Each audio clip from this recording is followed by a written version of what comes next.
Welcome to cinema 123. இன்னைக்கு நம்ம என்ன படம் பார்க்க போறோம்னா 2022 ரிலீஸ் ஆன ரன்வே 34. வாங்க இந்த படம் எப்படி இருக்குன்னு பார்க்கலாம். இந்த படத்தோட ஸ்டார்டிங் சீன்லயே ஏர்போர்ட்ல இருக்கிறவங்க எல்லாம் வந்து வானத்தையே பார்த்துட்டு இருக்காங்க. அப்பதான் அங்கே ஒரு ஃப்ளைட் வருதுங்க. அவங்க பார்க்குற பார்வைக்கு என்ன அர்த்தம்னா, இந்த ஃப்ளைட் நம்ம மேலே உழுக போகுதா, இல்லை ரன்வேல மோதி வெடிக்க போகுதா, இல்லை சேஃபாக லேண்டிங் பண்ண போகிறாங்களா அப்படின்ட்டு அவ்வளோ ஆச்சரியமாக பார்த்துட்டு இருக்காங்க. வாங்க இந்த ஃப்ளைட்டுக்கு என்னதான் ஆச்சு, இந்த ஃப்ளைட் கூடயே சேர்ந்து நம்மளும் ட்ராவல் பண்ணலாம். எடுத்தோடனே துபாய் ஏர்போர்ட் காட்டுறாங்க. அங்கே தான் நம்ம கெத்தாக நம்ம ஹீரோ வெளியில் வர்றாரு. வந்த உடனே பாருங்கள், தம் எடுத்து பற்ற வைக்கிறாப்புல. அப்போ தான் நமக்கு ஒரு விஷயம் சொல்கிறாங்க.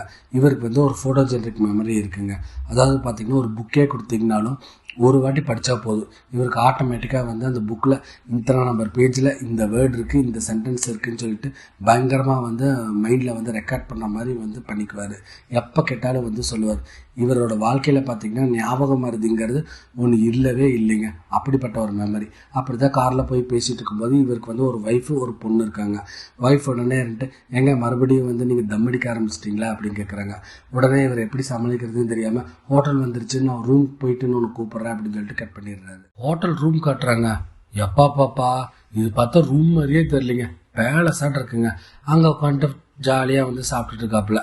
அப்போ தான் துபாயிலிருந்து அவர் லோக்கல் ஃப்ரெண்டு ஃபோன் பண்ணி, மச்சான் வந்துட்டியாடா, வாடா ஜாலியாக போய் என்ஜாய் பண்ணலாம், பப்புக்கு வாடா அப்படின்னு சொல்லி கூப்பிட்றாப்புல. தோ வந்துட்டேன் அப்படின்னு சொல்லிட்டு நம்ம ஹீரோவும் ரெடி ஆகிட்டு கீழே ஹோட்டலில் ஏரியா போகிறாங்க. அங்கே பார்த்தோம்னா நோ ஸ்மோக்கிங் ஏரியான்னு போட்டிருக்கு. ஆனால் தம் எடுத்து வாயில் வைக்கிறாப்புல. உடனே ஸ்டாஃப் வந்துட்டு, சார் இங்கே தம் அடிக்கக்கூடாது அப்படிங்கிறாங்க. வாயில் தானே வச்சேன், நான் ஒன்றும் பற்ற வைக்கலையே அப்படின்னு சொல்லிட்டு ஸ்டெயிலாக பேசிட்டு நேராக கார்கிட்ட போயிட்டு வம்புக்குன்னே அவன் முன்னாடியே வந்து தம்மை பற்ற வச்சுட்டு காருக்குள்ளே போகிறாங்க. இப்போ நேராக வந்து பப்புக்கு போனோடனே ஃப்ரெண்டை மீட் பண்ணிவிட்டு ஜாலியாக என்ஜாய் பண்ணிட்டு இருக்காங்க. அப்போ தான் ஃப்ரெண்டு ரெண்டு, நீ பெரிய ஆளுன்னு சொல்கிறியே, அங்கே இருக்கிறா பற்றி அந்த பொண்ணு, அவளை மட்டும் என் கூட கம்பெனிக்கு கட் பண்ணி கொடு, நீ பெரிய ஆளுன்னு நான் ஒத்துக்கிறேன், எவ்வளோ வேணால் பெட்டு அப்படிங்கிறாப்புல. டேய் நிஜமாக தானா, சரிடா உன் கார் எனக்கு கொடுறா, நான் கட் பண்ணி மட்டும் கொடுத்துட்டேன்னா அப்படிங்கிறாப்புல. முதல்ல போய் கட் பண்ணி கொடுறா அப்படின்னு சொல்லிட்டு இவனும் சொல்லிட்டு மேலே வரான். நேராக அந்த பொண்ணுக்கிட்ட இருந்துட்டு கையை நீட்டிட்டு, ஐ எம் கேப்டன் விக்ராந்த், கீழே இருக்கான் பற்றி என் ஃப்ரெண்டு, அவன் கொஞ்சம் பைத்தியம் பிடிச்சவன், அவனுக்கு மட்டும் நீ ஒரு நாளைக்கு வந்து கம்பெனி கொடுத்தீங்கன்னா நானும் பெட்டில் ஜெயிச்சிருவேன் அப்படிங்கிறாப்புல. சரி பெட்டில் நீங்கள் ஜெயிச்சிருவீங்க, எனக்கு என்ன கிடைக்கும் அப்படின்னு அந்த பொண்ணு கேட்குறா. வேற என்ன, என்னோட கம்பெனி உங்களுக்கு கிடைக்கும் அப்படின்னு சொல்லிட்டு, இந்த அப்ரோச் வந்து எனக்கு ரொம்ப பிடிச்சிருக்குன்னு சொல்லிட்டு அந்த பொண்ணு வந்து கீழே வந்துட்டு ஜாலியாக இப்போ வந்து என்ஜாய் பண்ணிட்டு இருக்காங்க. அப்போ தான் இவனும் இருந்துட்டு, சரி நான் பெட்டில் ஜெயிச்சிட்டேன், உன் காரை எனக்கு கொடு அப்படின்னு சொல்லிட்டு இவனும் அவனோட சொந்தக்கார மாதிரி அவனோட காரை வாங்கிட்டு, பாருங்கள் எவ்வளோ ஸ்பீடான்னு சொல்லிட்டு செம்ம மப்புங்க வந்து ஹோட்டலில் வந்து தூங்கிடுறாப்புல. இப்போ எவ்வளோ அலாரம் அடித்தாலும் வந்து தலைவர்னால எந்திரிக்கவே முடியல, அவ்வளோ ஹேங் அவுட் போல் இருக்கு. ரொம்ப நேரம் ஆகுதுங்க, இவன் எந்திரிக்கவே இல்லை. ஒய்ஃப் ஃபோன் பண்ணுறாங்க, ஃப்ரெண்ட்ஸ் ஃபோன் பண்ணுறாங்க, யார் ஃபோன் பண்ணியுமே எந்திரிக்கல. அப்புறம் ஒரு வழியாக கஷ்டப்பட்டு எந்திரிக்கிறாப்பிள்ளைங்க. மணி பார்த்தா 7ங்க. சரி எப்படியே கிளம்பலாம் அப்படின்னு சொல்லிட்டு பார்த்தோம்னா, குளிக்கவும் இல்லை, பல்லும் விளக்கல, ஏன் ஃபேஸு கூட வாஷ் பண்ணலைங்க. இவன் பாட்டில் ட்ரெஸ்ஸை போட்டு நேராக ஏர்போர்ட்டுக்கு போகிறாப்புல. அப்போ தான் கூட இருக்கிற வேலை செய்கிற பொண்ணு வந்துட்டு, என்ன நைட் ஃபுல்லாக பயங்கர பார்ட்டியா, பயங்கர ஹேங் அவுட்டாக மாதிரி தெரியுது அப்படின்னு சொல்லிட்டு கிண்டல் பண்ணுறாங்க. இவனும் ரெண்டு நேராக சிரிச்சுட்டு அந்த ரூம்குள்ளே போகிறாப்புல. அப்போ தான் அவங்க ஹீரோயினோட இன்ட்ரடக்ஷன். அவங்க யாருன்னா இவர் கூட பறக்கிறதுக்காக கோ பைலட்டாக வந்து இங்கே வந்திருக்காங்க. அப்போ தான் இவங்க என் பேர் இன்னாரு அப்படின்னு சொல்லிட்டு இன்ட்ரடியூஸ் செய்கிறாங்க. ஆனால் ஹீரோ வந்து கண்டுக்கவே இல்லை. அப்போ தான் ஒரு விஷயம் தெரியுது, இவன் ஹெட்ஃபோன் வந்து வச்சுருக்காப்புலன்ட்டு. இவனும் ஹெட்ஃபோன் எடுத்துகிட்டு சிரிக்கிறாப்புல. அப்போ ஏர்போர்ட் அத்தாரிட்டி வந்துட்டு, வாங்க வாங்க நீங்கள் 2 பேர் தான் வந்து இப்போ இங்கேருந்து வந்து இந்தியாவுக்கு வந்து ஃப்ளைட் ஓட்டிகிட்டு போக போகிறீங்க, இந்தாங்க ஃப்ளைட்டோட ரிப்போர்ட்டு, வெதர் ரிப்போர்ட் எல்லாமே இருக்குது, எல்லாம் பார்த்து தெரிஞ்சுக்கோங்க அப்படின்னு சொல்கிறாங்க. இவர் ஹீரோயின் வந்துட்டு, எனக்கு இவரை பற்றி ரொம்ப நல்லா தெரியும், ஏன் இவர் ஒரு வாட்டி ஹாங்காங்கில் வந்து ஃப்ளைட்டை வந்து லேண்டிங் பண்ணுறது வச்சு தான் வந்து எங்களுக்கு ஒரு சப்ஜெக்டாகவே வந்து கிளாஸ் எடுத்துகிட்டு இருந்தாங்க, அவ்வளோ ஃபேமஸான ஆளுன்னு சொல்லிட்டு ரொம்ப சந்தோஷப்படுறாங்க. சரி மேனுவல் பார்க்கலாம் அப்படின்னு சொல்லிட்டு ஹீரோயின் பார்த்தீங்கன்னா சின்ன குழந்தைங்க படிக்கிற மாதிரி படிச்சுட்டு இருக்காங்க. ஆனால் ஹீரோயின் வந்து சும்மா அசால்ட்டாக வந்து பார்த்துட்டு வச்சிடறாரு. ஆஃபீஸருக்கே டவுட் வந்துருச்சு, இவன் நிஜமாவே புக்கை படித்தானா இல்லை சும்மா பார்த்துட்டு வச்சுட்டானா அப்படின்ட்டு. உடனே ஹீரோ வந்து அதை புரிஞ்சுக்கிறாரு. நீங்கள் என் மேலே டவுட் பண்ணுறீங்க தானே, வேணாம் நான் சொல்கிறது அங்கே கரெக்டாக இருக்கான்னு பாருங்கள், இத்தனாவது பேஜில் இத்தனாவது சென்டென்ஸில் இத்தனாவது லைனில் இந்த வேர்டு இருக்கா பாருங்கள் அப்படிங்கிறாரு. பார்த்தோன்னா அப்படியே ஷாக் ஆயிடுறாரு. ஏன்னா நம்ம ஹீரோக்கு தான் வந்து ஃபோட்டோஜெனிக் மெமரி ஆச்சு, கெத்து காட்டிட்டு இப்போ நேராக வந்து ஃப்ளைட்டில் போய் உட்காடுறாங்க. ஃப்ளைட்டில் வந்து எல்லாமே வந்து செக் பண்ணிட்டு இருக்காங்க கரெக்டாக இருக்கான்னு சொல்லிட்டு. அப்போ தான் கீழே வந்து ஃபியூல் வந்து ஃபில் பண்ணிட்டு இருக்காங்க. அங்கே ஒரு ஆள் இருந்துட்டு நான் 16,000 பவுண்டு வந்து ஃபில் பண்ணிட்டேன் அப்படிங்கிறாப்புல. கரெக்டாக சொல்கிறா 16,000 லிட்டரா இல்லை 16,000 பவுண்டா? ஏன்னா ஒரு பவுண்டு வந்து பார்த்தீங்கன்னா 2.25 லிட்டரு. அங்கேயே வந்து ஒரு கொடாபடி நடக்குது. பேசஞ்சர்ஸ் எல்லாமே வந்து ஃப்ளைட்குள்ளே வந்து உட்கார வைக்கிறாங்க. அங்கே ஒரு கோட்டு போட்டிருக்கிறவர் வந்துட்டு ரொம்ப கடுகடுங்கிறாரு. ஐயோ இவ்வளோ கூட்டமாக இருக்குது, இவ்வளோ ரஷ்ஷாக இருக்குது அப்படின்னு சொல்லிட்டு புலம்பிகிட்டே வர்றாரு. அப்போ தான் அங்கே ஒரு சிங்கிள் ஃபேமிலி வந்துட்டு ஜாலியாக வந்து உட்காந்துட்டு பையனும் கேம் விளையாண்டுருக்கான். ஃப்ளைட்டோட டயரெல்லாம் செக் பண்ணிட்டு இருக்காங்க. இந்த ஃப்ளைட் பார்த்தீங்கன்னா துபாயிலிருந்து கேரளாவில் இருக்கிற கொச்சின் ஏர்போர்ட்டுக்கு வந்து லேண்டிங் ஆகணும். அப்போ தான் ஏரோஸ்டர்ஸ் எல்லாம் வந்து எல்லாரும் வந்தாச்சுன்னு சொல்லிட்டு டோர் எல்லாம் க்ளோஸ் பண்ணிட்டு அந்த ஃப்ளைட்டோட சேஃப்டி இன்ஸ்ட்ரக்ஷன் பற்றி எல்லாம் வந்து எக்ஸ்பிளைன் பண்ணிட்டு இருக்காங்க. அந்த ஃப்ளைட்டுக்குள்ளாரையும் பார்த்தீங்கன்னா நம்மள மாதிரியே வந்து யூடியூபர் இருக்கார் போல் இருக்கு. அவர் எல்லாமே வந்து வீடியோ எடுத்துட்டு இருக்காரு. இந்த பக்கம் ஒரு வயசான சொட்டத்தலையாக இருக்கார் இல்லையா, அவர் ரெண்டு பக்கத்தில் இருக்கிற பொண்ணுக்கிட்ட வந்து கடலை போட்டு அந்த பொண்ணு வந்து திட்டி விட்டுருது. இந்த பக்கம் ஹீரோ ரெண்டு துபாயிலிருந்து கொச்சினுக்கு, அதாவது நம்ம ட்ராவலிங் டைம் பார்த்தீங்கன்னா 4 மணி நேரம், 2200 கிலோமீட்டர் இருக்குது. வெதர் ரிப்போர்ட் எல்லாமே வந்து நல்லா இருக்கு. சில சமயம் மழை வேணா பெய்யறதுக்கு வந்து வாய்ப்பு இருக்கு அப்படின்னு சொல்லிட்டு அப்டேட் கொடுத்துட்டு ஃபோனை கட் பண்றாரு. அங்கே ஒரு வயசான பாட்டியை காட்டுறாங்க. அவங்களுக்கு ஆஸ்மா பிரச்சனை போல் இருக்கு. அதனால இன்ஹேலர் எடுத்து அடிச்சுட்டு, அம்மா தைரியமாக இருங்கம்மா, எப்படியாச்சும் நாளைக்கு வந்து இந்தியா ரீச் ஆகி ஹாஸ்பிட்டலுக்கு போயிட்டோம்னா உங்களுக்கு எல்லாம் இந்த சரியாயிரும் அப்படின்னு சொல்லிட்டு அவங்க பக்கத்தில் இருக்கிற பொண்ணு வந்து ஆறுதல் கொடுக்குறாங்க. ஏசிடி டவர்லேருந்து ஹீரோக்கு இன்ஃபர்மேஷன் வருது, ரன்வே எல்லாம் கிளியர் பண்ணியாச்சு, உங்களுக்கு நீங்கள் டேக் ஆஃப் பண்ணிக்கலாம் அப்படின்னு சொல்லிட்டு. ஹீரோவும் வந்து ஃப்ளைட்டை வந்து மெல்லமாக வந்து ரன்வேல போய் நிப்பாட்டி அழகாக வந்து டேக் ஆஃப் பண்ணிடுறாரு.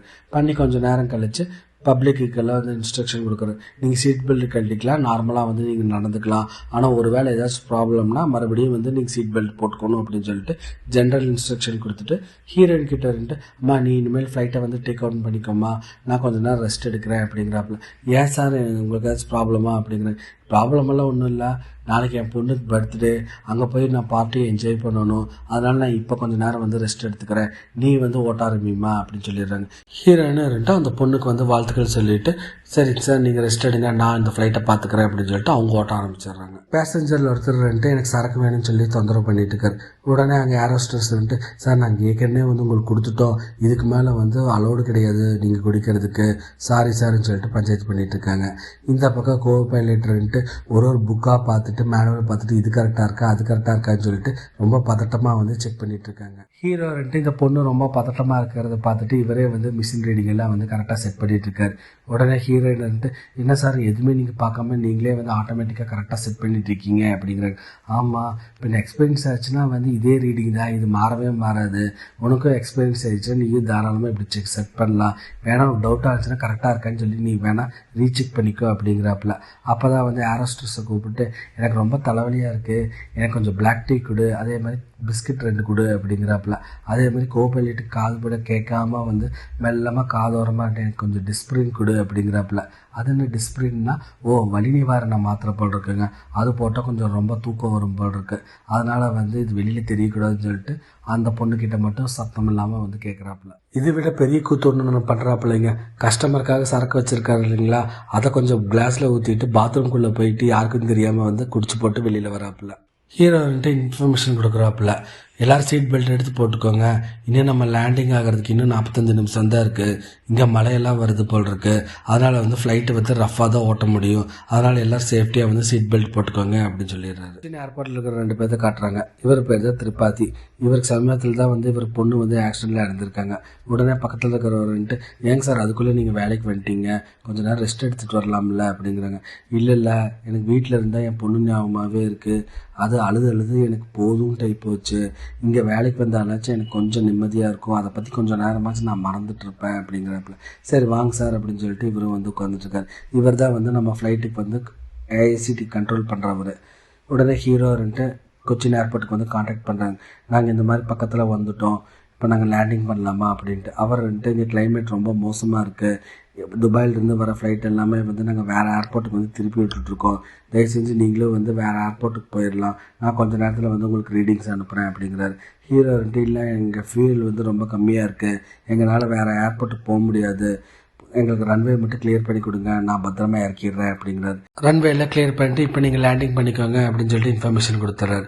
ஹீரோவர்கிட்ட லேண்டிங் பண்ணலான்னு சொல்லிட்டு வரும்போது அந்த ரன்வேல பார்த்தீங்கன்னா வந்து உங்களுக்கு 2 சைடுமே வந்து லைட் எரியும். ஏன்னா அந்த ஹைட்லேருந்து வரும்போது ரோடு கருப்பாக இருக்கிறதுனால நமக்கு பெருசாக தெரியாது, அதுவும் குறிப்பாக நைட் நேரத்தில். அதனால ரெண்டு சைடுமே வந்து லைட் எரியும் போது கரெக்டாக வந்து அந்த சென்டரை பார்த்து இறக்கணும். ஆனால் ஹீரோ பக்கத்தில் வந்துட்டார், பார்த்தோம்னா வந்து அந்த லைட்டும் கூட சரியாக தெரியல.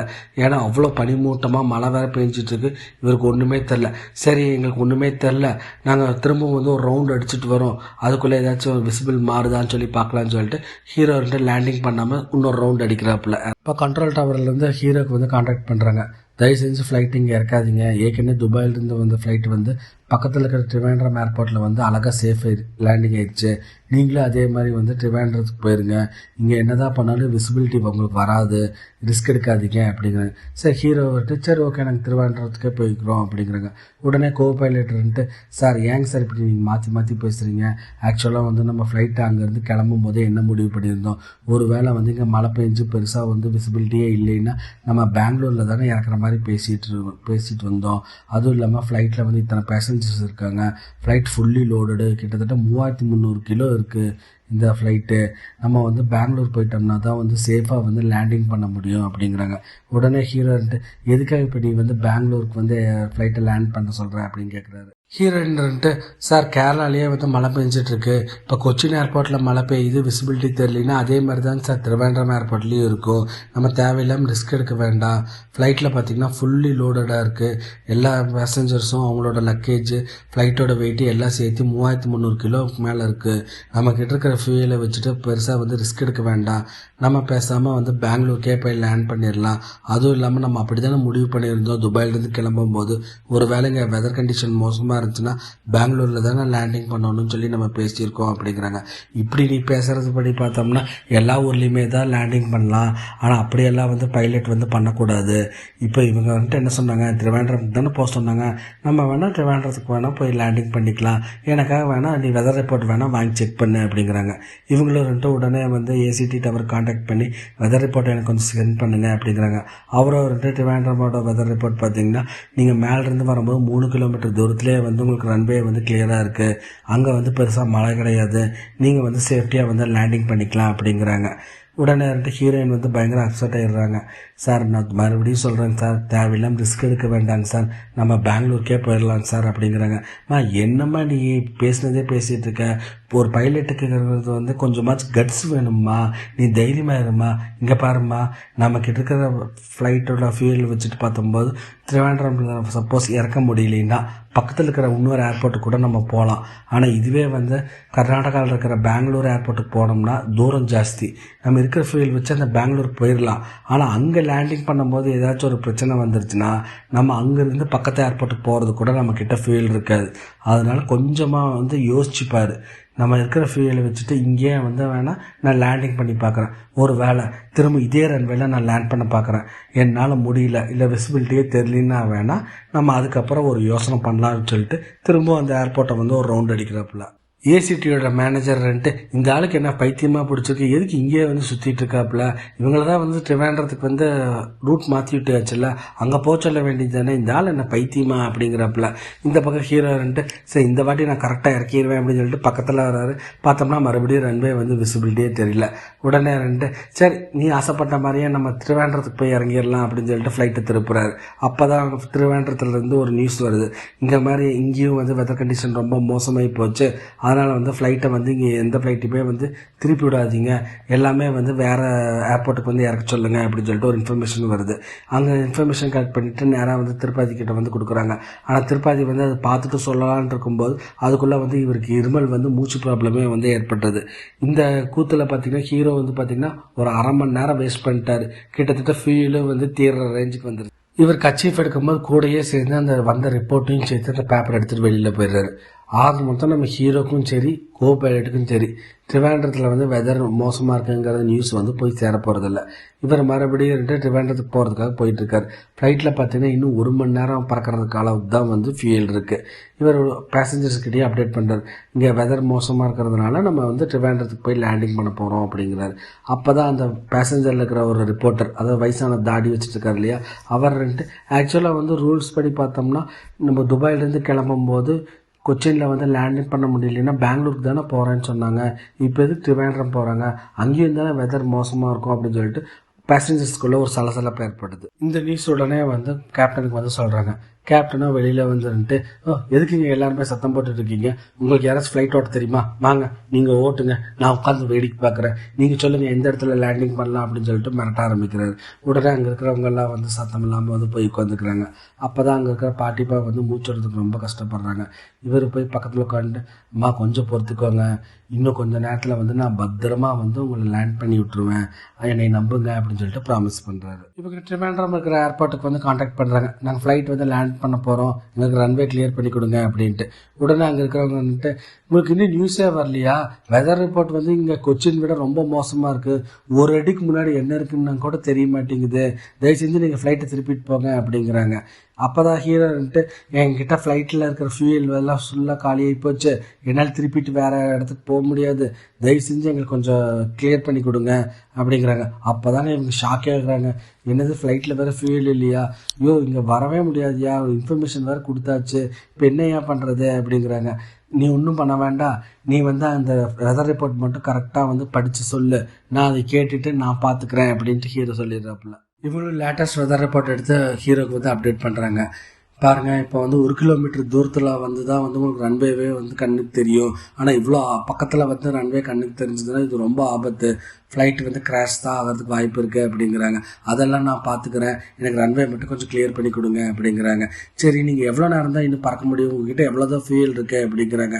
எனக்கு தெரிஞ்சு வந்து இன்னும் ஒரு 1/2 மணி நேரம் பறக்கலாம், அதாவது பார்த்திங்கன்னா இந்த ஏர்போர்ட்டை வந்து லேண்டிங் பண்ணி பார்த்துட்டு முடியலன்னா இன்னொரு ரவுண்டு அடிச்சுட்டு வந்து திரும்ப லேண்டிங் பண்ணுற அளவுக்கு தான் வந்து நம்மக்கிட்ட வாய்ப்பு இருக்குது ஃபியூயலு. அதாவது பார்த்திங்கன்னா 2 வாட்டி தான் வந்து என்னால் லேண்டிங் பண்ண முடியும், அதுக்கு மேலே நீங்கள் வந்து பக்கத்து ஏர்போர்ட் போக சொன்னாலும் கூட என்னால் போக முடியாது, ஃபியூயல் இல்லை அப்படிங்கிறாங்க. இந்த பக்கம் இவங்கெல்லாம் வந்து ரொம்ப பரபரப்பாயிட்டு, இன்னைக்கு ஃப்ளைட்டு வந்து நம்ம தலை மேலே தானே ஒழுக போகுதுன்னு சொல்லிட்டு இருக்கிறவங்க எல்லாத்தையும் கூப்பிட்றா, ரெஸ்ட் எடுக்கிறவங்க எல்லாம் இங்கே ஒரே பிரச்சனை அப்படின்னு சொல்லிட்டு ஏர்போர்ட்டே வந்து இப்போ பரபரப்பாயிருது. இந்த பக்கம் ஹீரோயின்ட்டு ஒரே அழுக ஆரம்பிச்சிடுறாங்க. அம்மா அழுகாதம்மா, ஏம்மா உன்னோட ஹெல்ப் வந்து எனக்கு தேவைம்மா, தயவு செஞ்சு கொஞ்சம் நீ சமாதானம் வைக்கோமா அப்படின்னு சொல்லிட்டு ஹீரோ வந்து ஆறுதல் கொடுக்குறாங்க. இந்த பக்கம் ஒய்ஃப் ஹீரோக்கு ஃபோன் பண்ணாங்க, லைனே கிடைக்க மாட்டேங்குது. ஏன் இந்நேரத்துக்கு வந்து லேண்டிங் ஆயிருக்கணுமே அப்படின்னு சொல்லிட்டு கொச்சின் ஏர்போர்ட்டுக்கு ஃபோன் பண்ணுறாங்க. அப்போ தான் அவங்களுக்கு நியூஸ் தெரியுது, கொச்சினில் வந்து ஃப்ளைட்டில் லேண்டிங் ஆகலை, ட்ரிவாண்ட்ரம் போயிருக்குன்னு சொல்லிட்டு. இந்த பக்கம் இப்போ ட்ரிவாண்ட்ரத்தில் பார்த்தீங்கன்னா காற்று பார்த்தீங்கன்னா மணிக்கு 80 கிலோமீட்டர் காற்று வேகத்தில் அடிச்சிட்டு இருக்காங்க. இதில் வந்து கண்டிப்பாக வந்து ஃப்ளைட் வந்து லேண்டிங்கே பண்ண முடியாது, தயவு செஞ்சு வேறு ஏதாச்சும் ஆல்ட்ரேஷன் வேறு ஏதாச்சும் இருக்கா அப்படின்னு சொல்லி யோசிங்க அப்படின்னு சொல்லிட்டு சொல்லிட்டாங்க. கேப்டனும் எனக்கு வேறு வழியே கிடையாது, நீங்கள் அங்கே நேரில் பார்த்தே வந்து எனக்கு வழி சொல்லுங்கள், நான் பார்த்து கரெக்டாக வந்து லேண்டிங் பண்ணிடுறேன், இங்கே ஃபியூயல் வந்து ரொம்ப கம்மியாக இருக்குது அப்படிங்கிறாங்க. உடனே இந்த பக்கம் ஹீரோயின் பயங்கரமாக அழுக ஆரம்பிச்சிடுறாங்க, ரொம்ப படபட போயிடுறாங்க, இன்னைக்கு நம்ம செத்தே போயிடுவோம் அப்படின்னு சொல்லிட்டு. இவரும் ரன்வே பக்கத்தில் வந்துடுறாரு. உடனே இப்போ நான் எந்த ரன்வேல வந்து லேண்ட் பண்ணுறது அப்படின்னு கேட்குறாங்க. அவங்களும் ரன்வே நம்பர் 16 லேண்ட் பண்ணுங்க அப்படிங்கிறாங்க. இவர் கஷ்டப்பட்டு ஃப்ளைட்டை வந்து ஒரு மாதிரி சாய்ஞ்ச மாதிரி வந்து திருப்பிட்டு வருது, ஏன்னா காற்று வேறு ஒரு பக்கம் பலமாக வீசிட்டு இருக்கு. இவரே சரி எப்படியாச்சும் வந்து கிராஸ் லேண்டிங்காச்சும் பண்ணிடலாம் அப்படின்னு சொல்லிட்டு ட்ரை பண்ணுறாரு, ஆனால் இவரால் முடியல. இப்போ ஹீரோக்கு இருக்கிறது கடைசி வாய்ப்பு, ஏன்னா இதுக்கு மேலே வந்து ஃபியூயல் கிடையாது. உடனே ஏசிடி கண்ட்ரோல் அவங்களை கூப்பிட்டு எனக்கு வந்து 34 ரன்வே வந்து கிளியர் பண்ணி கொடுங்க, எனக்கு 16 வேண்டாம் அப்படிங்கிறாங்க. அங்கே இருக்கிறவன்ட்டு, உனக்கு என்ன பைத்தியமாயா பிடிச்சிருக்கு, 16வது வந்து அதுதான் வந்து கொஞ்சம் விசிபிலிட்டியாக தெரியும், 34 வந்து பார்த்திங்கன்னா மழை பெஞ்சு சுத்தமாகவே வந்து கண்ணுக்கு தெரியாதியா, தயவு செஞ்சு நீ 16லேயே இறக்கியா அப்படிங்கிறாரு. ஹீரோன்ட்டு ஒத்துக்கவே மாட்டேங்கிறார், நான் எப்படியாச்சும் லேண்டிங் பண்ணிடுவேன், எனக்கு 34 நம்பர் ரன்வே மட்டும் கிளியர் பண்ணி கொடுங்க அப்படிங்கிறாங்க. இந்த பக்கம் ஹீரோயின்ட்டு சாமி கும்பிடவே ஆரம்பிச்சிடுறாங்க, தயவு செஞ்சு என்னை வந்து வீட்டுக்கு மட்டும் கொண்டு போய் சேர்த்துரு ஆண்டவா அப்படின்னு சொல்லி. கண்ட்ரோல் ரூமில் இருக்கிறவர்ன்ட்டு கண்டிப்பாக வந்து இந்த ஃப்ளைட் வந்து கிராஷ் லேண்டிங் தான் ஆகும், ஏன்னா அந்த ஃப்ளைட் வந்து பின்னாடி வந்து காற்று தள்ளிட்டு வரும், அதே மாதிரி இந்த பக்கம் பார்த்தீங்கன்னா மழை வந்து புயல் மழை வந்துட்டுருக்கு. எப்படி பார்த்தாலும் ரன்வேலேயே வந்து ப்ராப்பராக இறங்கினாலும் கூட அதனால கரெக்டாக வந்து ரன்வேலேயே வந்து ட்ராவல் பண்ண முடியாது. அடிக்கிற காற்றுக்கு வந்து கண்டிப்பாக வந்து ஃப்ளைட் வந்து ரன்வேலேருந்து கீழே இறங்கி குப்பரை தான் உழுக போகுது. இது கண்டிப்பாக வந்து ஆபத்து அப்படின்னு சொல்லி பேசிகிட்டு இருக்காங்க.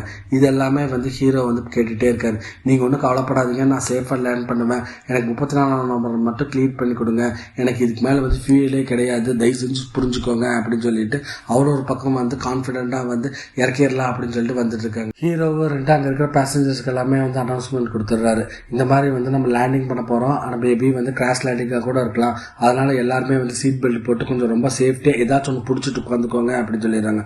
அங்கே இருக்கிறவங்களுக்கெல்லாம் வந்து பீதியே இருந்துச்சு. ஐயோ ஆண்டவா காப்பாற்றிடுறான் அப்படின்னு சொல்லிட்டு ரொம்ப வந்து சாமி கும்பிட்டுட்டு இருக்காங்க.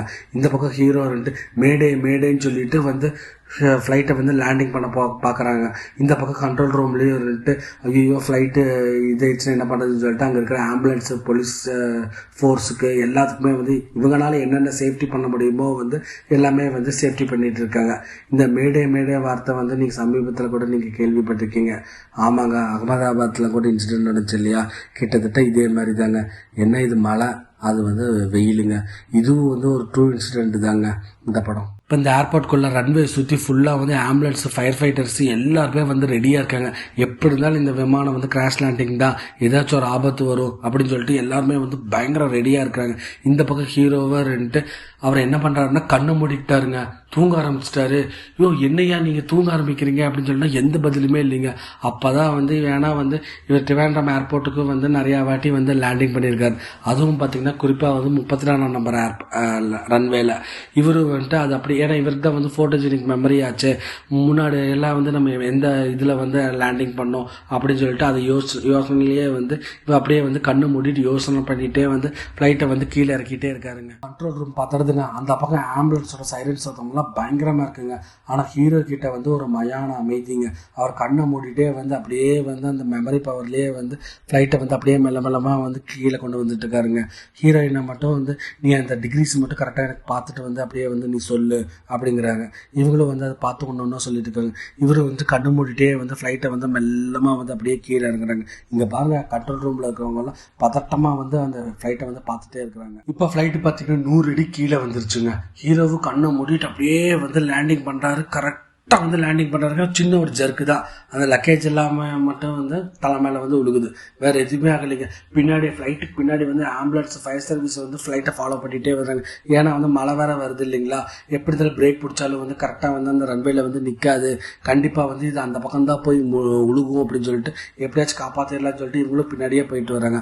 ஆமாங்க, ட்ரிவாண்ட்ரமில் இருக்கிற ஏர்போர்ட் பார்த்தீங்கன்னா ஒரு டேபிள் டாப் ரன்வே. அதாவது பார்த்தீங்கன்னா இப்போ நம்ம பொதுவாக வந்து நம்ம ரன்வேல எப்படி இருக்கும், நேராக போய் ஒரு குறிப்பிட்ட தூரம் வரைக்கும் ரன்வே போட்டுருப்பாங்க, அதுக்கப்புறம் கொஞ்சம் புல் தர இருக்கும், அதுக்கப்புறம் வந்து பெரிய வந்து ஒரு காம்பவுண்ட் வால் மாதிரி இருக்கும் காங்கிரீட்டில். எப்படியே ஃப்ளைட் வந்து ரன்வே ஊட்டி இறங்கினாலும் கூட அந்த புல் தர போகும், புல் தரையும் தாண்டினா கூட அந்த காம்பவுண்ட் வாலை வந்து இடிச்சு டிக் பண்ணுற மாதிரி தான் இங்கே நம்ம சென்னையில், கோயம்புத்தூரில் எல்லா இடத்துலையுமே இருக்குது. ஆனால் ட்ரிவாண்ட்ரம் ஏர்போர்ட் பார்த்திங்கன்னா வந்து டேபிள் டாப், ட்ரிவாண்ட்ரமும் மேங்களூர் அதெல்லாம் பார்த்திங்கன்னா வந்து டேபிள் டாப் மாதிரி. அதாவது அந்த ரன்வே முடிஞ்சவொடனே பார்த்தீங்கன்னா அந்த பக்கம் வந்து பள்ளம் தாங்க இருக்கும். எப்படி பார்த்தாலும் ஃப்ளைட் வந்து அந்த ரன்வேக்குள்ளே கண்ட்ரோல் பண்ணி நிப்பாட்டியே ஆகணும். அப்படி இல்லைன்னா கூட அந்த பள்ளத்தில் போய் விழுந்து ஃப்ளைட்டு வந்து வெடிச்சிருங்க. அந்த கட்டத்தில் வந்து இவரும் வந்து ஃப்ளைட்டை வந்து பிரேக் பிடிச்சி இழுத்துடலாம் அப்படின்னு சொல்லி இழுத்துட்டு இருக்காரு.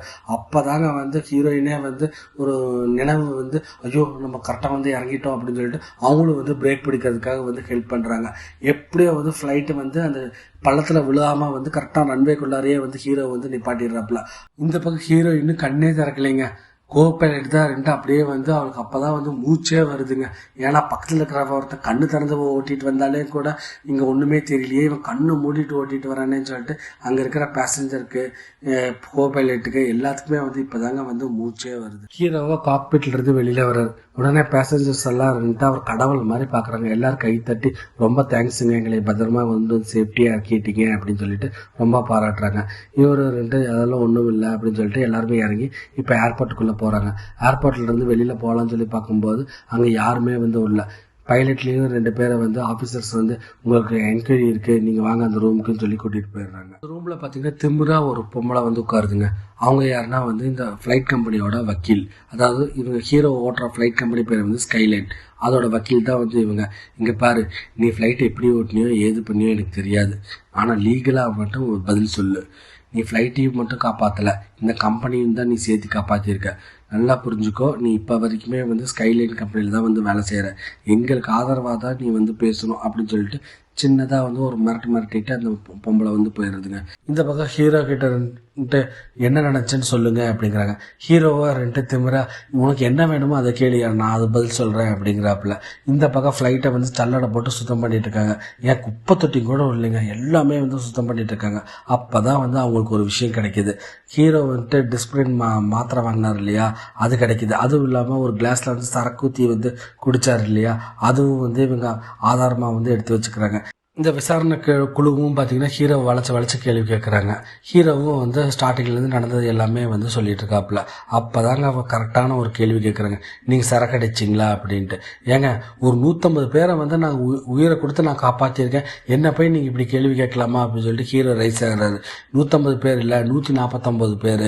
நீங்கள் காப்பாற்றின அந்த பாட்டியும் வந்து ஹாஸ்பிட்டலுக்கு போகிற வழியிலேயே இறந்துட்டாங்க அப்படிங்கிறாங்க. ஹீரோ வந்துட்டு ரொம்ப வந்து மனவேதனை ஆயிடுறாப்புல. இன்னும் விசாரணை இருக்குது, உனக்கு வந்து இப்போ பிளட் டெஸ்ட் எடுப்பாங்க, அது வரைக்கும் வந்து எனக்கு கோஆப்ரேட் பண்ண அப்படின்னு சொல்லிட்டு அங்கேருந்து அந்த அதிகாரி கிளம்பி போயிடுறாங்க. இப்போ ஹீரோ இருக்கிற ரூமில் வந்து வேற ஒரு அதிகாரி போகிறாங்க. இவங்க யாருன்னா வந்து பைலட் அசோசியேஷன். ஆமாம், அதாவது வந்து நம்ம டிரைவிங் லைசன்ஸ் ஓட்டுநர் உரிமம் அந்த அசோசியேஷன் எல்லாம் இருக்கும் இல்லைங்களா, அந்த மாதிரி ஒரு அசோசியேஷன்காரங்க தான் வந்து இப்போ ஹீரோவை பார்க்கறதுக்காக பேசுகிறதுக்காக போகிறாங்க. இந்த பக்கம் 2 அதிகாரிகளுமே வந்து ஹீரோக்கு மெடிக்கல் டெஸ்ட்டு எல்லாமே எடுத்துகிட்டு வந்து ரிப்போர்ட் வந்து சப்மிட் பண்ணுறாங்க.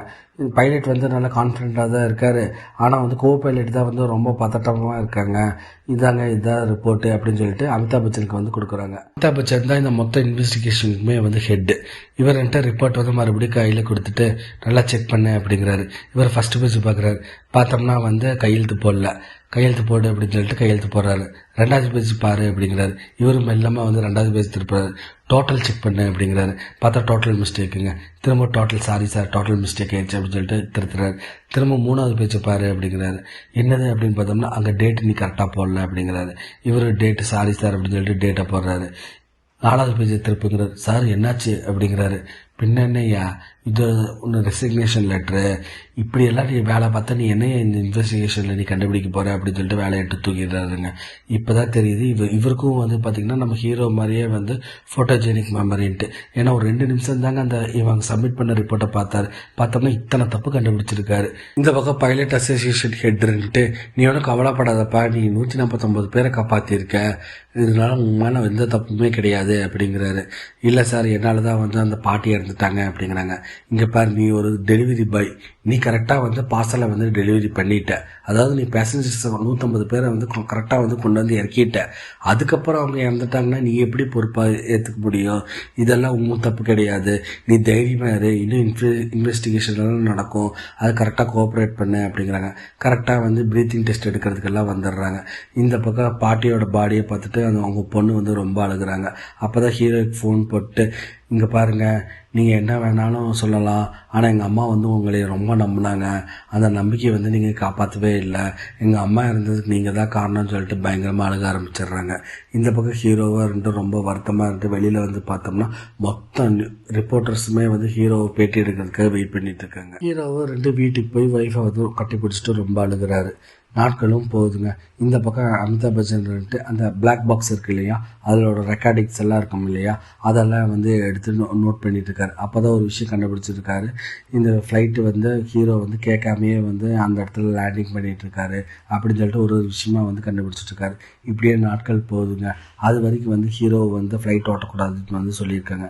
ஏன்னா இந்த கேஸ் வந்து முடிச்சு உண்மையான ரிப்போர்ட் வந்து என்ன வருதோ அதை பொறுத்து தான் வந்து உனக்கு வேலை இருக்குது அப்படின்னு சொல்லிட்டு ஸ்கைலைன் நிறுவனமும் வந்து சொல்லியிருக்காங்க. அந்த நேரத்தில் கரெக்டாக வந்து அமிதாப் பச்சன் ஃபோன் பண்ணுறாப்புல நம்ம ஹீரோக்கு. உடனே இருந்துட்டு, என்ன வேணும் சார் அப்படிங்கிறாங்க. இன்னும் 7 நாளில் வந்து விசாரணைக்காக நீங்கள் முன்னாடி வந்து ஆஜராகணும், ரெடி பண்ணிக்கோ, என்ன பதில் சொல்லணும்னு சொல்லிட்டு அப்படிங்கிறாரு. நீங்கள் பேசுகிறது பார்த்தா நான் தான் தப்பு பண்ணேங்கிற சொல்கிற மாதிரி இருக்குது அப்படிங்கிறாரு. நான் விசாரணையில் தான் நான் சொல்லுவேன் அப்படிங்கிறாரு. நீங்கள் இத்தனை பேப்பர்ஸும் பார்க்குறீங்களா, பேப்பர்ஸ்லாம் என்ன போட்டிருக்கு, நான் ஹீரோன்ட்டு தானே போட்டிருக்கு, மறுபடியும் நீங்கள் வந்து என்னையுமே வந்து தப்பு சொன்னால் எப்படி அப்படிங்கிறாரு. பேப்பரை பார்த்து இன்வெஸ்டிகேஷன் பண்ணுறாள் நான் கிடையாது. இந்த பக்கம் ஸ்கைலைன் கம்பெனி ஓனரை காமிக்கிறாங்க. காமிச்சிட்டு அவர்கிட்ட ரொம்ப சந்தோஷப்படுறாரு. ஏன்னா வந்து ஹீரோ வந்து பேர் தான் வந்து இப்போ பேப்பர் ஃபுல்லாக வந்து அடிபடுது, இதனால வந்து நம்ம கம்பெனியோட ஷேர்ஸும் ஜாஸ்தி ஆயிடுச்சு, ஹீரோ வந்து ஃப்ளைட்டும் பத்திரமா சேஃப்டியாக வந்து லேண்ட் பண்ணியிருக்காரு அப்படின்னு சொல்லிட்டு ரொம்ப சந்தோஷப்படுறாரு. ஆமாம், யார் இப்போ எப்போ இந்த இன்வெஸ்டிகேஷன் ஆஃபீஸரு எப்போ இன்வெஸ்டிகேஷன் பண்ண போகிறாங்களாமா அப்படின்னு கேட்குறாரு. உடனே அந்த லேடி இருந்துட்டு அமிதாப் பச்சன் தான் நமக்கு இன்வெஸ்டிகேஷன் ஆஃபீஸரு அப்படிங்கிறாரு. உடனே இவர் மூஞ்சி வந்து மாறிடுது. அந்த மூஞ்சி மாறினது வச்சே தெரியுது இது பெரிய சிக்கலில் தான் கொண்டு போய் முடியும்னு சொல்லிட்டு. அதனால் வந்து அமிதாப் பச்சனும் இருந்துட்டு நேராக வந்து அந்த ஃப்ளைட் எங்கே லேண்டிங் ஆச்சோ அங்கே வந்து எல்லாம் பார்த்துட்ருக்காரு. எப்படி லேண்டிங் ஆச்சு, எதனால் வந்து 34 ரன்வே வந்து சூஸ் பண்ணான் அப்படின்னு சொல்லிட்டு எல்லாம் விசாரணை பண்ணிகிட்ருக்காரு. இந்த பக்கம் ஹீரோவுக்கும் வந்து ட்ரைனிங் கொடுத்துட்ருக்காங்க அந்த கம்பெனி சார்பாக. அமிதாப் பச்சன் இந்த மாதிரி எல்லாம் கேள்வி கேட்பார், நீ இதுக்கெல்லாம் பதில் சொல்லணும்னு சொல்லிட்டு ஹீரோவுக்கும் பயங்கரமாக ட்ரைனிங் பண்ணிகிட்ருக்காங்க. இந்த பக்கம் அமிதாப் பச்சன்கிட்ட அந்த கொச்சின் ஏசிடி கண்ட்ரோலக்காரங்களெல்லாம் கூப்பிட்றாங்க. குறிப்பாக வந்து திரிபாத்தியை வந்து கூப்பிட்றாரு. ஏன்னா அவர் தான் வந்து ஃப்ளைட்டோட இன்சார்ஜாக இருந்தார். அதனால் அவரை கூப்பிட்டு விசாரிக்கார். நீங்கள் எல்லாம் வந்து கரெக்டாக தான் அப்டேட் பண்ணிட்டீங்களா, நீங்கள் தான் வந்து ட்ரிவேண்ட்ரமோட வெதர் ரிப்போர்ட்டும் அப்டேட் பண்ணிங்களா அப்படின்னு கேட்குறாரு. ஆமாம் சார், நாங்கள் தான் வந்து கரெக்டாக எல்லாம் அப்டேட் பண்ணோம் அப்படிங்கிறாங்க. இவர் வந்து ஒரு விஷயம் மறைக்கிறாரு. ஏன்னா வந்து கட்சிஃபோட சேர்த்து அந்த ரிப்போர்ட்டு வந்து மறைச்சிட்டார் இல்லையா, அந்த விஷயம் வந்து தெரிஞ்சால் நாளைக்கு நம்ம மேலே பிரச்சனை வந்துடும் சொல்லிட்டு அதை மட்டும் கட் பண்ணி விட்டு நாங்கள் எல்லாமே அப்டேட் பண்ணோம் அப்படின்னு சொல்லிடுறாரு. உடனே அமிதாப் பச்சன் வந்துட்டு சரி உங்களோட ரெக்கார்டிங்ஸ் எல்லாம் வந்து எனக்கு கொடுங்க, நான் வந்து அதை செக் பண்ணணும் அப்படிங்கிறது. உடனே இவர் வந்துட்டு சார் எங்கள் கிட்டே இருக்கிறது வந்து 12 மணி நேரம் தான் வந்து ரெக்கார்ட் ஆகும், அதுக்கப்புறம் அடுத்த 12 மணி நேரம் வரும்போது இது அழிச்சிட்டு அந்த இடத்துல வந்து ரெக்கார்ட் ஆகிட்டே வரும், ரீரைட் ஆகிட்டே தான் வரும். அதனால் வந்து நீங்கள் கேட்குற ரிப்போர்ட் வந்து எங்ககிட்ட இல்லை அப்படிங்கிறாரு. என்னையா நீங்கள் இப்படி அசால்ட்டாக பேசுகிறீங்க, நீ மட்டும் விசாரணைக்கு வராமல் பார்த்துக்கோ, வந்தீங்கன்னா வந்து உன்னை நான் தொலைச்சி எடுத்துருவேன் அப்படின்னு சொல்லிட்டு பயங்கரமாக திட்டி அனுப்பிச்சிடுறாரு. இப்போ இன்வெஸ்டிகேஷன் பண்ணுறனாலும் வந்துருச்சு. அமிதாப் பச்சன் தான் வந்து வக்கீல் மாதிரி வந்து நம்ம பைலட்டை வந்து விசாரிக்க ஆரம்பிக்கிறாரு. 4 ஜட்ஜு வந்து தலைமை தாங்குறாங்க. கோர்ட் ரூமில் வந்துட்டு 2 பைலட்ஸ் பேசுன ரெக்கார்டிங் வந்து போட்டு காமிக்கிறாரு. இதை பேசுகிறத வச்சே தெரியுது நீ வந்து வீட்டுக்கு போகணும்னு சொல்லிட்டு ரொம்ப அவசரப்பட்டிருக்க. ஏன்னா வந்து நாளைக்கு உனக்கு பிறந்த நாளுன்னு சொல்லிட்டு நீ வேண்டா வெறுப்பாக வந்து வேலை செஞ்சுருக்க. அதே மாதிரி தான் வந்து துபாயிலையும் நீ பண்ணியிருக்க. ஏன்னா வந்து அந்த ரிப்போர்ட்டர் வந்து கொடுக்கும்போது நீ ரிப்போர்ட்டே வந்து படிக்கவே இல்லை, பல்லா கேட்டதுக்கு படித்தாச்சுன்னு சொல்லிட்டு நீ அந்த புக்கை தூக்கி வீசியிருக்க. எல்லாத்துலேயுமே உனக்கு அவசரம்தான், இந்த அவசரம்தான் வந்து உன்னை இங்கே கொண்டு வந்து விட்ருக்கு அப்படின்னு சொல்கிறாரு. என்ன சார் சொல்ல வரீங்க, நான் என்ன உங்களுக்கு அவசரப்பட்டேன், வெறும் ஒரு ரெக்கார்டிங் பேசுகிறத வச்சு நீங்கள் எப்படி அது சொல்லலாம் அப்படிங்க. எல்லாத்துக்குமே அவசரம்தான். ஏன்னா வந்து இதே அவசரம்தான் வந்து பல வருஷத்துக்கு முன்னாடி வந்து மேங்களூரில் ஒரு ஆக்சிடென்ட் நடந்துச்சு. அந்த பைலட் வந்து கரெக்டாக ரன்வேல வந்து நிப்பாட்டாமல் ரொம்ப வீட்டுக்கு போகணும், ஹோம் சிக் இருக்குன்னு சொல்லிட்டு அவசரத்தில் வந்து ஃப்ளைட்டை வந்து தெரியாமல் வந்து ரன்வே தாண்டி போயிடுச்சு. அதனால ஃப்ளைட்டு வந்து ஆக்சிடெண்ட்டை எல்லாமே வெடிச்சிருச்சு. அங்கே மொத்தம் ட்ராவல் பண்ண 120 பேசஞ்சர்ஸுமே வந்து இறந்து போயிட்டாங்க. அப்போ அதுக்கு வந்து பைலட் வந்து பதில் சொல்லுவாரா, நான் அவசரப்பட்டுட்டேன் அப்படின்னு சொல்லிட்டு. அதே கேஸ் தான் உன்னோட கேஸும். என்ன ஒரு சின்ன வித்தியாசம், அங்கே 120 பேர் இறந்துட்டாங்க, இந்த இடத்துல 250 பேர் வந்து தப்பிச்சிட்டாங்க, அவ்வளோதான் வித்தியாசம். நீயும் வந்து ஹோம் சிக்குக்காக வந்து அவசரப்பட்டிருக்க, வேண்டா வெறுப்பாக வந்து ஃப்ளைட் ஓட்டியிருக்க. நீ என்ன சார் சொல்கிறீங்க, நான் அந்த டாக்குமெண்ட் வந்து படிக்காமையே வந்து தூக்கி வீசிட்டேன்னு சொல்கிறீங்களா? இப்போ நான் சொல்கிற கேளுங்க, நீங்கள் செக் பண்ணிக்கோங்க. எல்லாமே வந்து வெதர் ரிப்போர்ட்டு, காற்று எந்த திசையில் அடிக்கும், எவ்வளோ வேகத்தில் அடிக்கும், மழை எந்த அளவுக்கு பெய்யுது, எவ்வளோ டென்சிட்டி, மேகக்கூட்டம் அடர்த்தி எவ்வளோ தூரத்தில் விசிபிலிட்டி இருக்கும் அப்படின்னு சொல்லிட்டு புட்டு வைக்கிறாருங்க. உடனே ஒரு பாட்டில் எடுத்து முன்னாடி வைக்கிறாப்புல. இது என்ன பாட்டில்னு உனக்கு தெரியுமா? இது சரக்கு பாட்டில். இது எங்கே இருந்துச்சுன்னா உனக்கு தெரியுமா? நீங்கள் கோ பைலட் ஏரோஸ்டர்ஸ் நீங்கள் யூஸ் பண்ணுற இடத்துல அங்கே இருக்கிற டஸ்ட்பின்லேருந்து நாங்கள் இந்த சரக்கு பாட்டில் எடுத்தோம். உண்மை சொல்லு, இது நீ குடிச்சியா இல்லை வேறு யாராச்சும் குடித்தாங்க அப்படின்னு சொல்லிட்டு போய் சொல்லுவியா அப்படின்னு சொல்லி கேட்குறாரு. இல்லை சார், நான் சரக்கே அடிக்கல, வேணா வந்து நீங்கள் ரிப்போர்ட் எடுத்து பாருங்கள், பிளட் டெஸ்ட் எல்லாம் எடுத்தாங்கல்ல அதில் தெரிஞ்சிருக்கும்ல அப்படிங்கிறாரு. அப்போ தான் நமக்கு ஒரு சின்னதாக ஒரு ஃப்ளாஷ்பேக்கு. அங்கே வந்து குடிச்சிருக்கீங்களா அப்படின்னு சொல்லிட்டு ஒரு மிஷின் வச்சு டெஸ்ட் பண்ணுவாங்க இல்லைங்களா, அதை டெஸ்ட் பண்ணும்போது ஹீரோ ஊதும்போது அது பிபின்னு சத்தம் வந்திருக்கு. சரக்கு அடிச்சிருக்காங்க தான் வந்திருக்கு. உடனே அங்கே பைலட் அசோசியேஷன் அந்த சங்கம் தலைவர் இருக்கார் இல்லையா, எங்கே கொண்டாங்க அந்த மிஷின், நான் ஊதி பார்க்குறேன் அப்படின்னு சொல்லிட்டு அவரும் ஊதுறாரு. பார்த்தோம்னா அவருக்கும் வந்து பாசிட்டிவ் ரிசல்ட் வந்திருக்கு. இது என்னது, நான் குடிக்கவே இல்லை எனக்கும் பாசிட்டிவ் வருது அப்படின்னு சொல்லிட்டு எங்கே கொண்டாங்க அப்படின்னு சொல்லிட்டு அவங்க ஊதி பார்க்குறாங்க. பார்த்தா அங்கேயும் பாசிட்டிவ் தான் வந்திருக்கு. அப்போ தான் வந்து விசாரணை அதிகாரி அவரை 2 கொண்டா நான் ஊதி பார்க்குறேன்னு சொல்லிட்டு அவரும் ஊதி பார்த்துருக்காரு. பார்த்தோம்னா அவருக்கும் பாசிட்டிவ் தான் வந்திருக்கு. அன்னைக்கு தேதியில் வந்து பார்த்திங்கன்னா அந்த மிஷின் வந்து ரிப்பேராக இருந்திருக்கு. இது தெரிஞ்சுக்கிட்டு ஹீரோன்ட்டு உங்கள் ரிப்போர்ட்லேயே இருக்குல்ல, நீங்கள் சொல்லுங்கள் இப்போ அப்படிங்கிறாரு. உடனே அமிதாப் பச்சன்ட்டு அது எப்படியா வந்து எல்லாமே வந்து உனக்கு பாசிட்டிவாகவே நடக்குது, இதுவே வந்து எனக்கு டவுட் கிளப்புது அப்படின்னு சொல்லிட்டு சந்தேகப்படுறாப்புல. அமிதாப் உடனே நீங்கள் ஒரு 2 பேத்துக்குள்ளே வந்து நடுவில் 20 நிமிஷம் வந்து கான்வர்சேஷனே இல்லையே, ஏதோ ஒரு கொட்டை சத்தம் தானே எனக்கு கேட்டுச்சு அப்படிங்கிறாரு. ஆமாம் சார், ஹீரோ தான் வந்து தூங்கினாரு, கொஞ்ச நேரம் தலைவலிக்குது அப்படின்னு சொல்லிட்டு. அது ஒன்றும் தப்பில்லையே அப்படிங்கிறாங்க. தப்பில்லை, எதுக்காக தூங்கினாருன்னு நான் தெரிஞ்சுக்கலாமா அப்படிங்கிறாரு. உடனே அவங்க இல்லை, அவருக்கு வந்து கொஞ்சம் தலைவலிக்குது, நான் கொஞ்சம் நேரம் ரெஸ்ட் எடுத்துக்கிறேன் அப்படின்னு சொல்லிட்டு தான் தூங்கினாரு. ஏன், நான் தான் ஃப்ளைட் ஓட்டுறேன்ல, அதுவும் இல்லாமல் ஃப்ளைட்டில் வேறு ஆட்டோ பைலட் மூடு வேறு இருக்குது. ஒருவேளை பைலட்டுக்கே வந்து ஒரு பாத்ரூமோ இல்லை வேறு ஏதாச்சும் ஒரு எமர்ஜென்சியோ இருந்துச்சுன்னா ஆட்டோ பைலட் மோடில் வந்து போடலாமே, அது ஒன்றும் தப்பில்லையே. சரி, நீ ரொம்ப தந்திரமாக பேசுகிற, ஆனால் இன்னொரு விஷயம் இருக்குது. நீயும் கோ பைலட்டை வந்து எதுக்கு லேண்டிங்காக நீங்கள் வந்து ஆர்கியூமெண்ட் பண்ணீங்க? கோ பைலட் பெங்களூரில் தானே லேண்ட் பண்ணணும்னு சொன்னாங்க, நீ ஏன் வந்து கொச்சினில் தான் லேண்ட் பண்ணணும், ட்ரிவாண்ட்ரத்தில் தான் லேண்ட் பண்ணணும்னு சொல்லிட்டு நீ கிட்டத்தட்ட 34 நிமிஷம் ஃப்ளைட்டை வந்து லேண்டிங் பண்ணாமல் வந்து வானத்திலேயே வந்து வட்டம் அடிச்சிட்டு இருந்திருக்க. இதுக்காக வந்து ஃபியூயல் வந்து வேஸ்ட் ஆயிடுச்சு. ஆக்சுவலாக உங்கள் ஃப்ளைட்டோட ரூல்ஸ் நீ சொல்கிற அதே ரூல்ஸ் படி தான். ஒரு வேளை கொச்சினில் லேண்ட் பண்ண முடியலைன்னா பெங்களூரில் தான் வந்து லேண்ட் பண்ணணும்னு போட்டிருக்குல்ல, அப்புறம் எதுக்கு நீ அந்த ரூல்ஸை மீறின அப்படின்னு கேட்குறாரு. உடனே இவர்கிட்ட ஒரு கேப்டனுக்கு வந்து எல்லா அதிகாரமுமே இருக்குது, ஃப்ளைட்டை வந்து ஓட்டிகிட்டு வர்றது நான் தான் டிசைட் பண்ணுவேன் இந்த இடத்துல லேண்ட் பண்ணால் சேஃப்டியா இல்லை வந்து சேஃப்டி இல்லையாங்கிறது. அதனால் என்னோட வந்து அதிகாரத்தை வந்து நான் யூஸ் பண்ணி தான் வந்து நான் லேண்டிங் பண்ணேன். அமிதாப் பச்சனும் கோ பைலட்டுக்கு முன்னாடி சரக்கு பாட்டிலு, அப்புறம் மாத்திரையோட கவரு, அதுக்கப்புறம் சரக்கு ஊற்றி குடித்த டம்ளர் 3மே வச்சு நீ தானே குடிச்ச அப்படின்னு சொல்கிறார். அவங்க வந்து ரொம்ப தயங்குறாங்க சொல்கிறதுக்கு. உடனே அமிதாப் பச்சன் அந்த தயக்கத்தை யூஸ் பண்ணிவிட்டு, உண்மை சொல்லி இதே மாதிரி தான் வந்து ஒரு பைலட் வந்து பொய் சொல்லி கேஸ்லேருந்து தப்பிச்சு மறுபடியும் வந்து ஃப்ளைட் ஆக்சிடென்ட் பண்ணி 40 பேரை வந்து கொண்டுட்டாரு, அதே தப்பு வந்து நீங்கள் பண்ணாதீங்க, தயவு செஞ்சு உண்மை சொல்லுங்கன்னு சொல்லிட்டு ரொம்ப வந்து கம்பல்சன் பண்ணுறாரு. உடனே அந்த பைலட்டுக்கு என்ன சொல்கிறதுன்னு தெரியாமல், ஐயோ நான் குடிக்கல, ஆக்சுவலாக அந்த ஹீரோ தான் வந்து குடித்தாரு அப்படின்னு சொல்லி உண்மை சொல்லிடுறாங்க. ஏம்மா உனக்கு நல்லா ரன்வே தெரிஞ்சுதா அப்படின்னு கேட்குறாப்புல. இல்லை சார், ரொம்ப பனிமூட்டமாக இருந்துச்சு, எனக்கு சுத்தமாகவே வந்து விசிபிள் தெரியல அப்படிங்கிறாங்க. சரி, உனக்கு ஏதாச்சும் கண்ணில் ஏதாச்சும் ப்ராப்ளம் இருக்காமா அப்படிங்கிறாங்க. இல்லை சார், எனக்கு எந்த ப்ராப்ளமே இல்லை. அப்போது உனக்கு எந்த ப்ராப்ளமே இல்லை, ஆனால் உனக்கு வந்து ரோடு தெரில. உன்னோட கேப்டன் எல்லாமே வந்து சரக்கு அடிச்சிருக்காரு, பெயின் கில்லர் டேப்லெட்டும் போட்டிருக்காரு, கிட்டத்தட்ட வந்து ஒரு ஆல்கஹாலிக்காக இருந்திருக்காரு. ஆனால் அவருக்கு மட்டும் எப்படி வந்து ரோடு தெரிஞ்சு கரெக்டாக வந்து லேண்டிங் பண்ணார்? உண்மை சொல்லுமா, நீ அவங்கள வந்து ஹீரோவாக்கிறதுக்காக வந்து நீ உன் பைலட்டுக்கு வந்து சப்போர்ட் பண்ணிட்டு இருக்காத. இந்த ப்ரெஷர் தாங்க முடியாமல் கோ பைலட்டுன்ட்டு ஒரு உண்மை சொல்லிடுறாப்புல. ஐயோ, அவர் கண்ணு திறந்தே ஓட்டலையா, அவர் கண்ணை மூடிட்டு தான் என் வண்டியே வந்து லேண்டிங் பண்ணார், இதுக்கு நான் தாயா சாட்சி, நான் தான் கூட உட்காந்துருந்தேன், நான் கண்ணால் நான் பார்த்தையா, அவர் கண்ணே திறக்கலையான்னு சொல்லிட்டு உண்மையை வந்து போட்டு உடச்சிட்றாப்புல. ஏன் நீ கண்ணு மூடி வந்து சாகசம் பண்ணுறதுக்கு உனக்கு வேற இடமே கிடைக்கலையா? உனக்கு 250 உயிர் தான் உனக்கு கிடைச்சிருக்கா?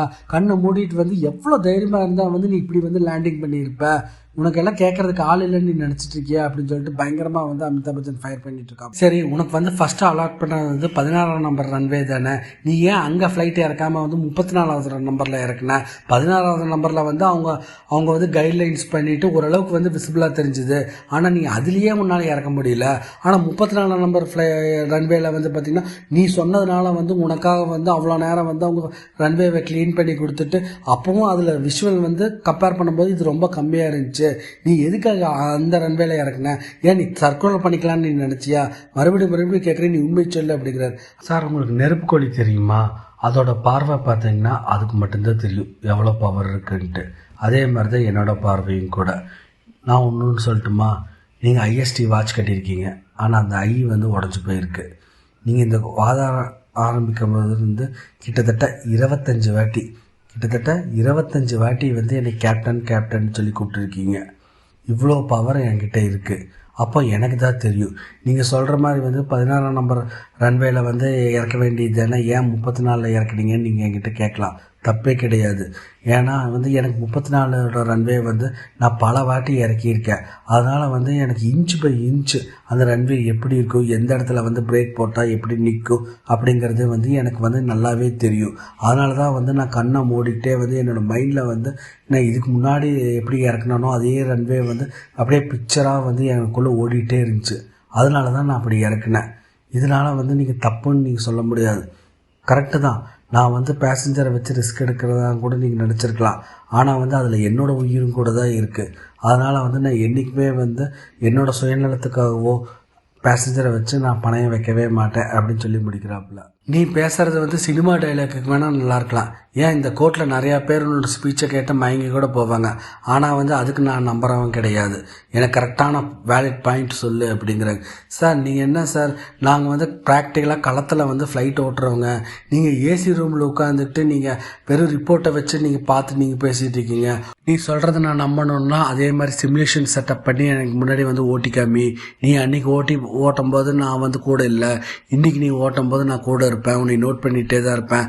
அன்றைக்கி எப்படி நீ ஓட்டினியோ அதே மாதிரி ஓட்டி காமின்னு சொல்லிட்டு இப்போ 2 பேருமே வந்து இந்த சிமுலேஷனில் உட்காந்து ஹீரோ வந்து கண்ணை வந்து மாஸ்க் போட்டு மூடிட்டு அதே மாதிரி வந்து ஃப்ளைட்டை வந்து லேண்டிங் பண்ண பார்க்குறாரு. ஒரு செகண்டில் வந்து அமிதாபே வந்து ஜர்க்கைறாப்புல பார்த்தோம்னா கரெக்டாக வந்து லேண்டிங் பண்ணி முடிச்சிடுறாரு. உடனே அமிதாப் ரெண்டு ஹீரோ மேலே எந்த தப்பும் இல்லை, இருந்தாலும் வந்து எனக்கு ஒரு டவுட், அந்த கம்பெனி மேலே வேறு ஏதாச்சும் ப்ராப்ளம் இருக்குமோன்னு சொல்லிட்டு நான் அந்த கம்பெனியை விசாரிக்கணும் அப்படின்னு சொல்லிட்டு இருக்கேன். அதே மாதிரி ஹீரோ மேலே வந்து ஒரே ஒரு தப்பு தான் இருக்குது.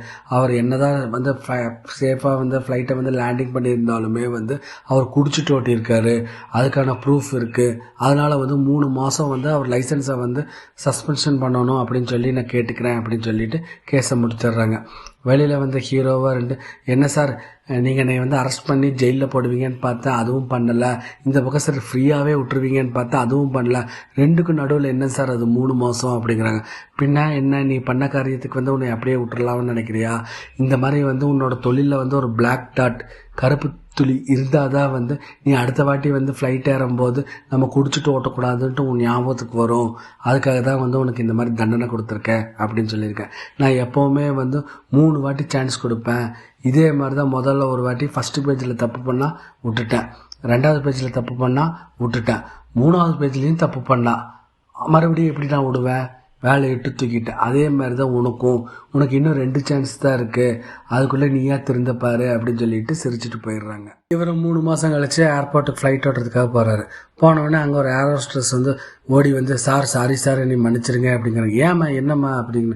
இல்லை சார், அன்றைக்கி ஆக்சுவலாக வந்து சரக்கு வந்து நான் தான் சார் குடித்தேன், ஃப்ளைட் வந்து ஆக்சிடென்ட் ஆக போகுது அப்படின்னு சொல்லிட்டு அந்த டென்ஷனில் என்ன பண்ணுறதுனே தெரியாமல் சார் சரக்கு அடிச்சாவச்சு கொஞ்சம் நேரம் கொஞ்சம் கம்மிட்டு இருக்கலாம்னு சொல்லிட்டு நான் தான் சார் அடித்தேன், தெரியாமல் வந்து உங்கள் மேலே அந்த பழி விழுந்துருச்சு, இது வெளியில் சொல்லலாமா அப்படின்னு பார்த்தோம்னா நம்ம வேலையை விட்டு தூக்கிடுவாங்களோன்னு சொல்லிட்டு நான் தான் சார் சொல்லலை, தயவு செஞ்சு என்னை மன்னிச்சிருங்க சார் அப்படிங்கிறேன்.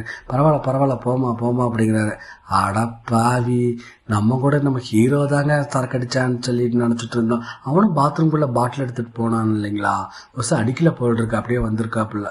பார்த்தோம்னா ஹீரோ வந்து எந்த உண்மையுமே வந்து சொல்லாமல் அப்படியே வந்து அவரையே வந்து அந்த பழியை ஏற்றுக்கிட்டாரு. அதனால் வந்து இவரும் வந்து சரி வேலைக்கு போகலாம் அப்படின்னு சொல்லிட்டு உள்ளே போகிறாரு. பாத்ரூம்குள்ளே போயிட்டு மறுபடியும் தம் எடுத்து வைக்கிறாரு. உடனே அங்கே இருக்கிற க்ளீனிங் பண்ணுற ஆளுன்ட்டு சார் இங்கெல்லாம் வந்து நீங்கள் தம் அடிக்கக்கூடாது அப்படிங்கிறாங்க. தம் அடித்ததானே தப்பு, வாயில் வச்சா கூடவா தப்பு அப்படின்னு சொல்லிட்டு மறுபடியும் ஆட்டிடியூடாக பேசிட்டு கெத்து காட்டுறாப்புல மனுஷன். இதோட இந்த படம் முடிஞ்சிருதுங்க. எப்படி இருந்துச்சுங்க படம்? நல்லா இருந்துச்சுன்னா சொல்லுங்கள், வேறு ஏதாச்சும் குறைய இருந்தாலும் சொல்லுங்கள். மறுபடியும் நல்ல ஒரு படத்துலேருந்து உங்களை சந்திக்கிறேன். அது வரைக்கும் நன்றி, பை.